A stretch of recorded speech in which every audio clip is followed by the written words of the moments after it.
Hi this is Shoaib and welcome back to the my channel Shoaib nursing innovations. तो फिर से आज हम एक न्यू टॉपिक के साथ आ चुके हैं जिसका नाम है हमारा पेरिकार्डाइटिस। ये हमारा एक कार्डियोवास्कुलर सिस्टम जो है उसमें से एक डिसीज कंडीशन है जिसको हम लोग बोलते हैं पेरिकार्डाइटिस। पेरिकार्डाइटिस का डिफिनेशन हम लोग बात करें तो सबसे पहले हम लोग बात करेंगे डिफिनेशन के बारे में। तो डिफिनेशन में क्या होगा इससे पेरिकार्डियम का। तो द इन्फ्लामेशन, ठीक है, बात करते हैं the inflammation of pericardium pericardium layer of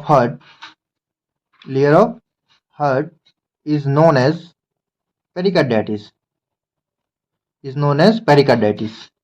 ठीक है, तो हमारा जो हार्ट का लेयर होता है, जो पेरिकार्डियम लेयर होता है, उसमें अगर इन्फ्लामेशन आ जाएगा, इरिटेशन आ जाएगा, तो हम उसी को क्या बोलते हैं, पेरिकार्डाइटिस बोलते हैं।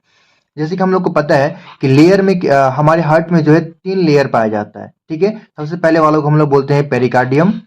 ठीक है, सबसे मिडिल वाले को हम लोग बोलते हैं मायोकार्डियम। ठीक है, उसका तुम लोग जो सबसे इनर लेयर है उसको हम लोग बोलते हैं इंडोकार्डियम। ठीक है, तो 3 लेयर होता है। सबसे पहला जो हम लोग का पेरिकार्डियम लेयर में अगर कोई भी इन्फ्लामेशन हो जाएगा, कोई इरिटेशन हो जाएगा, तो हम उसी को क्या बोलते हैं, पेरिकार्डियम बोलते हैं। ठीक है, तो अगर पेरिकार्डियम हो जाएगा तो हमारा जो पेरिकार्डियम का फंक्शंस होता है, जैसे कि हमारा हार्ट को लुब्रिकेंट प्रोवाइड करना, ठीक है, प्रोटेक्शन करना, ज्यादा मूवमेंट होगा तो उसको रोकना, तो ये सब हमारा फंक्शन है। तो हमारा अगर पेरिकार्डियम में हमारा अगर इन्फ्लामेशन हो जाएगा तो ये सारा जितना ही फंक्शंस है उसमें क्या आ जाएगा, हमारा डिस्टर्बेंस आ जाएगा। ठीक है, तो अभी हम लोग ये हो गया हमारा definition, that the definition is the inflammation of pericardium layer of the heart is known as pericarditis. ठीक है, अब हम लोग बात करते हैं कि पेरिकार्डाइटिस क्यों होता है, what is the causes of pericarditis. Okay, अगर हम लोग बात करें काउजेस का, there are so many causes. सबसे पहला हमारा हो जाएगा बैक्टीरियल इन्फेक्शन। ठीक है, बैक्टीरियल इन्फेक्शन।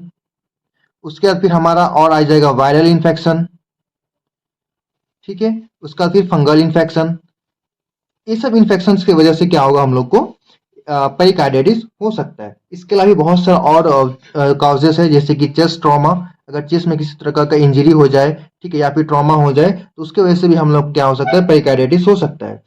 ठीक है, उसका फिर हार्ट सर्जरी, अगर किसी प्रकार का हार्ट सर्जरी हो रहा है हमारा, जैसे कि अगर एंजियोप्लास्टी, एंजियोग्राफ्टी अगर कुछ भी हो रहा है, सीएबीजी हो रहा है, तो उसके वजह से भी क्या हो सकता है, हम लोग को पेरिकार्डाइटिस हो सकता है। ठीक है, ये सब क्या था, हमारा काउजेस था। अब हम लोग बात करते हैं कि हमारा साइन एंड सिम्टम्स क्या होगा, दैट मीन्स कि क्लिनिकल मैनिफेस्टेशंस क्या क्या होगा।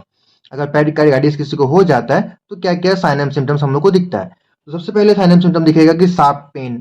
ठीक है ना, जो पेन होगा, चेस्ट पेन जो होगा हमारा, वो बहुत शार्प होगा।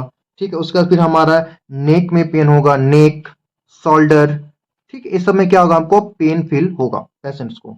ठीक है, फिर इसके अलावा और कुछ साइन ऑफ सिम्टम दिखता है, जैसे कि ड्राई कफ।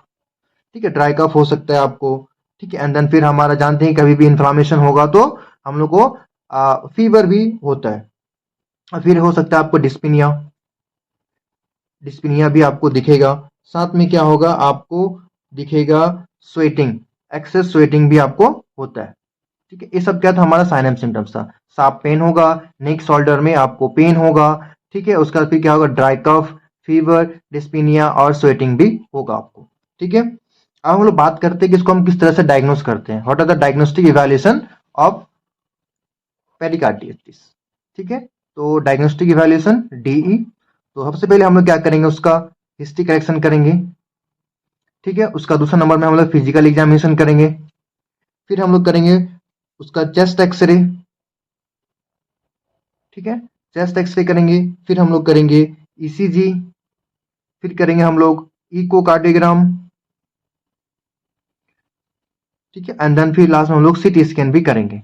ठीक है, इससे हम लोग को एग्जैक्टली मालूम चल जाएगा कि हमको पेरिकार्डाइटिस, पेशेंट को पेरिकार्डाइटिस क्यों हुआ है। ठीक है, सबसे पहले हम लोग हिस्ट्री कलेक्शन करेंगे, उसका past medical history, present medical history. ठीक है, और कोई भी और अगर सर्जिकल हिस्ट्री है तो वो भी हम लोग चेक करेंगे। फिजिकल एग्जामिनेशन में हम लोग देखेंगे कि चेस्ट में पेन हो रहा है कि नहीं हो रहा है, कोई टेंडरनेस तो नहीं है। साउंड्स हम लोग चेक करेंगे कि साउंड्स कैसा है। ठीक है, फिर चेस्ट एक्सरे में हम लोग देखेंगे उसमें क्या होगा, हम लोग को इन्फ्लामेशन वगैरह क्या बोलते हैं दिखता है। फिर ईसीजी करेंगे, ईसीजी में हमारा क्या अल्ट्रेशन आएगा। इकोकार्डियोग्राम करेंगे तो उसमें हम लोग को प्रॉपर तरीके से मालूम चल जाएगा कि साइज शेप क्या है हमारा हार्ट का। एंड सीटी स्कैन में एग्जैक्टली मालूम चलता है कि हम लोग का हार्ट में किस किस लेयर पे क्या होता है, इन्फ्लामेशन हुआ है। ठीक है, तो ये सब क्या है, डायग्नोस्टिक इवैल्यूएशन है, इससे हम लोग क्या कर सकते हैं, पेरिकार्डाइटिस को डायग्नोस करते हैं। ठीक है, चलिए अब हम लोग बात करते हैं कि इसका मैनेजमेंट किस तरह से करेंगे। ठीक है, तो चलिए हम बात करते हैं अभी मैनेजमेंट में, मैनेजमेंट और ट्रीटमेंट। ठीक है, तो पहला मैनेजमेंट हम बात करेंगे मेडिकल मैनेजमेंट के बारे में। ठीक है, मेडिकल मैनेजमेंट सबसे पहले हम लोग क्या करेंगे कि सबसे पहले हम लोग देंगे उसको एंटीबायोटिक। ठीक है, नंबर वन बात करें तो एंटीबायोटिक्स देंगे उसको, ताकि कोई बैक्टीरियल इन्फेक्शन हो तो हम क्या करेंगे उसको ट्रीट कर सकते हैं हम लोग। फिर क्या करेंगे एंटीवायरल ड्रग्स देंगे, फिर हम लोग देंगे इसमें एंटी फंगल ड्रग्स। ये सब क्या करेंगे हम लोग ड्रग्स उसको देंगे। उसके बाद फिर हम लोग क्या करेंगे सिम्टोमेटिक मैनेजमेंट करेंगे। सिम्टोमेटिक मैनेजमेंट में हमारा जैसा आ गया कि एंटीबायोटिक्स, अगर अगर फीवर होगा तो क्या करेंगे हम लोग एंटीबायोटिक्स देंगे। ठीक है, उसके बाद फिर हम लोग अगर पेन हो रहा है तो क्या करेंगे हम लोग एनाल्जेसिक देंगे। ठीक है, और हम लोग क्या करेंगे NSAID, non steroidal inflammatory drugs देंगे हम लोग। ठीक है, तो ये सब क्या है कि हम लोग का मेडिकल मैनेजमेंट है। ये सब मेडिसिन के थ्रू हम लोग क्या करेंगे पेरिकार्डिटिस को ट्रीट कर सकते हैं। अब हम लोग बात करते हैं सर्जिकल मैनेजमेंट का। कोई सर्जिकल मैनेजमेंट अभी फिलहाल है नहीं इसका पेरिकार्डिटिस का। हम लोग बात करते हैं अब नर्सिंग मैनेजमेंट का। तो नर्सिंग मैनेजमेंट हमारा बहुत इंपॉर्टेंट है। तो हम लोग नर्सिंग मैनेजमेंट में क्या करेंगे, इसको पेशेंट को प्रॉपर तरीके से डाइट बताएंगे। ठीक है, पर्सनल हाइजीन के बारे में बताएंगे। पर्सनल हाइजीन के बारे में बताएंगे कि पर्सनल हाइजीन किस तरह से मेंटेन करना है आपको। ठीक है, फिर क्या करेंगे हम लोग फिर हम उनको बताएंगे कि पोजीशंस, कंफर्टेबल पोजीशंस वगैरह कैसे लेना है हम लोग को। ठीक है, उसका फिर हम लोग बात करेंगे कि क्या बोलते हैं मेडिकेशंस किस तरह से लेना है, मेडिकेशंस ऑन टाइम, मेडिकेशन क्या करना टाइम पे लेना है। ठीक है, उसका फिर हम लोग उसको बारे में बताएंगे कि आपको नेक्स्ट फॉलो अप कब करना है। ठीक है, ये सब क्या करेंगे हम लोग मैनेजमेंट करेंगे उसको। ठीक है, तो इसके अलावा और कोई मैनेजमेंट है नहीं। ठीक है, तो अगर आपको कोई भी कंफ्यूजन है पाइकार्डिटिस में, प्लीज कमेंट सेक्शन में बताइए, आपको हम आगे अच्छी तरीके से एक्सप्लेन कर देंगे। अगर कोई भी कंफ्यूजन हो तो हम एक्सप्लेन कर सकते हैं आपको। ठीक है, thank you, have a good day.